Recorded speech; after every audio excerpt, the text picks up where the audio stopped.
Cinema publicity campaign చేయడానికి రకరకాల కొత్త కొత్త ప్రక్రియలు చేసి మనం ఆడియన్స్ రీచ్ అవ్వచ్చు.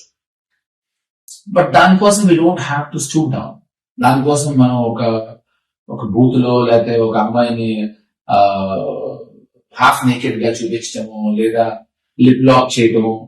ఎందుకు why I'm talking about these things అంటే, recently I been part of ఒక క్యాంపెయినింగ్ లో అన్పార్లమెంటరీ లాంగ్వేజ్ తో జరిగిన ఒక ఈవెంట్ లో I been part of it. నేను అప్పుడు యాక్చువల్లీ లేచి వెళ్ళిపోయి ఉండాల్సి.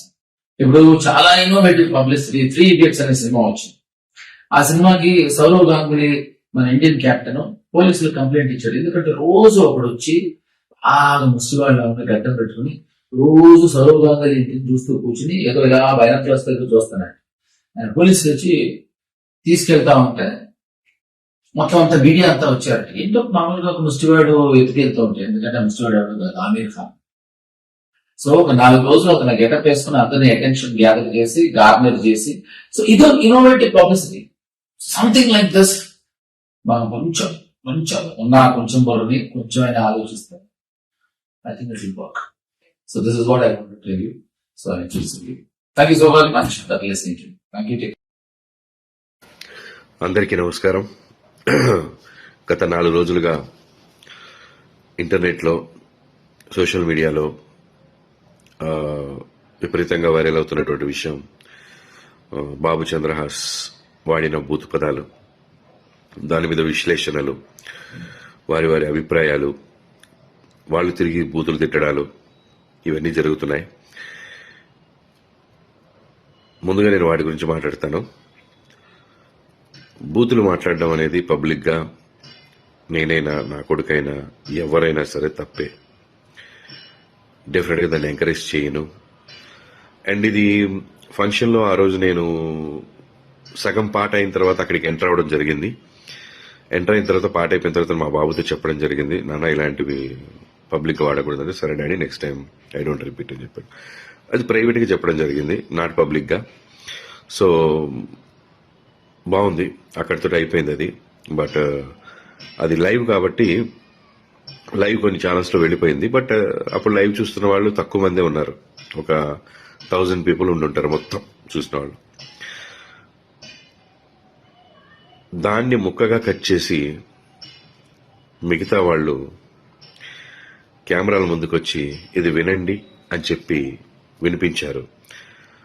నా విన్నపం ఒకటే, మీరు తప్పు చేసిన వాడిని శిక్షించాలనుకోవడం తప్పు కాదు, కానీ ఆ ఇదిలో పడి మనం ఇంకో తప్పు చేస్తున్నాం, ఇంకా ఎక్కువ మందికి వినిపిస్తున్నాం వినకూడని మాటల్ని. అది చేయకుండా ఉంటే బాగుండి అనిపించింది. నేను ఓకే, మనం బాధ్యతగా ప్రవర్తించాలి అని అనుకున్నప్పుడు సమాజం పట్ల ఎక్కువ మందికి ఇది వినకూడదు, ఎక్కువ మంది ఇది వింటే పాడవుతారని ఫీల్ అవుతున్నప్పుడు దాన్ని తీసుకొచ్చి మళ్ళీ మనం వీడియో ముందు వినిపించడం అనేది అవసరం లేదు. దానికి లీగల్గా మనం ఏ యాక్షన్ తీసుకోవాలో తీసుకోవచ్చు, మనం ఎలా బుద్ధి చెప్పాలో చెప్పొచ్చు, ఇదంతా చేయొచ్చు. ఆ వీడియో చూపించి మాట్లాడడం ఒకటే కాదు, దాంట్లో 2-3 బూతులు ఉంటే మనం 20-30 బూతులు మాట్లాడుతున్నాం, 100 బూతులు మాట్లాడుతున్నాం. దయచేసి మేల్కోండి. సమాజాన్ని ఉద్ధరిద్దాం అనే ఒక ఉద్దేశంతో బయలుదేరి సమాజానికి ఇంకా నష్టం చేస్తున్నామేమో, అది ఆలోచించండి. అండ్ ముఖ్యంగా అక్కడ నా భార్య కానీ నా కూతురు కానీ లేరు, వాళ్ళు చెన్నై షూటింగ్లో ఉన్నారు. ఆ విషయం తెలియకుండానే చాలామంది చాలా మాటలు అన్నారు వాళ్ళని. తప్పు, అది పెద్ద తప్పు. ఏదైనా తెలుసుకుని మాట్లాడాలి. ఇంకో ముఖ్య విషయం, నన్ను కూడా చాలా మాటలు అన్నారు. పెంచడం రాదా, పద్ధతి తెలియదా అని. నేను నేర్పించిన పద్ధతులు, నేను నేర్పించిన సంస్కారం, లేదా నేను ఎలా పెంచాను అనేది ఈ ఒక్క పదంతో మీరు డిసైడ్ చేయకూడదు. నా బిడ్డ టాలెంట్ చూడండి, నేను ఎలా పెంచాను. ఈ రోజున బరాబర్ ప్రేమిస్తా సినిమా చూసిన వాళ్ళు ప్రతి ఒక్కళ్ళు చెప్తున్నారు అద్భుతంగా చేశాడని, డాన్స్లు అద్భుతంగా చేశాడు, యాక్టింగ్ అద్భుతంగా చేశాడని. ఎంతో మెచ్యూరిటీ ఉన్న వ్యక్తిగా మాట్లాడుతున్నాడు అని. సో తప్పుని నేను సమర్థించట్లేదు, కానీ తప్పుని ఎత్తి చూపే పనిలో పడి మనం ఎక్కువ తప్పులు చేస్తున్నామేమో, సమాజానికి ఇంకా ఎక్కువ హాని చేస్తున్నామేమో అని అనుకుంటున్నాను. నేను ఒకటే చెప్పదలుచుకున్నాను, మా అబ్బాయి ప్రవర్తన ద్వారా కానీ మాటల ద్వారా కానీ ఎవరైనా ఇబ్బంది పడి ఉంటే వాళ్ళందరూ క్షమించమని అడుగుతున్నాను. ప్లస్ ఆ రోజు ఆ ఫంక్షన్కి నా మీద ప్రేమతో వచ్చినటువంటి జేడి చక్రవర్తి అన్న, ఆది సాయి కుమార్ గారు, జయంత్ సి పరాంజీ గారు, వీళ్ళందరూ కూడా నన్ను మన్నించమని నేను కోరుకుంటున్నాను. సారీ అన్న, మీరు నా ఫంక్షన్కి వచ్చినందుకు కొంత అవమానం జరిగింది, మీరు కూడా మాట పడాల్సి వచ్చింది. I'm sincerely sorry for that మీ అందరికీ. అండ్ డైరెక్టర్ గారు, ప్రొడ్యూసర్ గారు, వాళ్ళందరూ కూడా ఎవరు ఇందులో ఇన్వాల్వ్ అవ్వలేదు. సో ప్లీజ్ మాట్లాడేవాళ్ళు అన్ని విషయాలు తెలుసుకొని మాట్లాడండి.